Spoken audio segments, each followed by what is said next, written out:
Hello students, today we're going to answer a question that we get a lot from students who are just learning about perspective.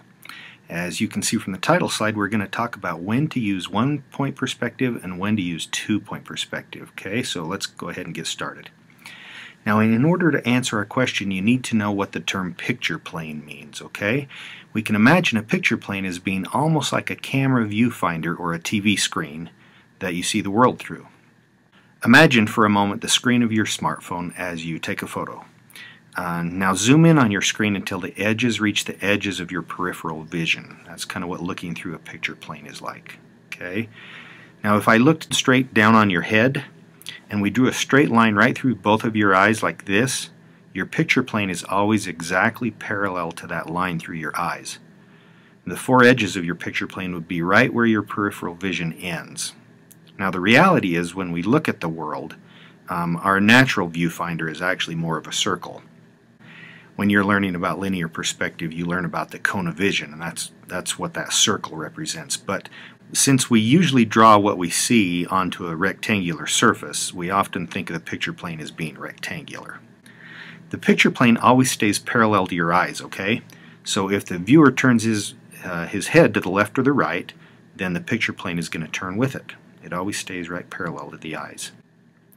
Okay, now that you understand what we mean by picture plane, we can look at some cubes through our picture plane. Here's where it gets simple. If the cubes that I'm looking at are parallel with my picture plane, I can draw them in 1-point perspective. Okay?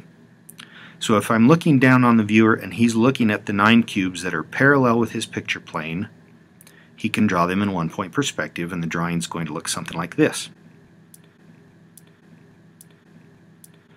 If we turn the cubes so that they are no longer parallel with his picture plane, then he can draw them in 2-point perspective, and the drawing looks like this. Simple, right? So what if we turn one cube? Let's take this front one and make it red just so that we can keep track of it, okay? Let's turn this cube back parallel with the viewer. So now he simply draws this one cube in 1-point perspective, and all of the others he draws in 2-point perspective, and the drawing looks like this, right?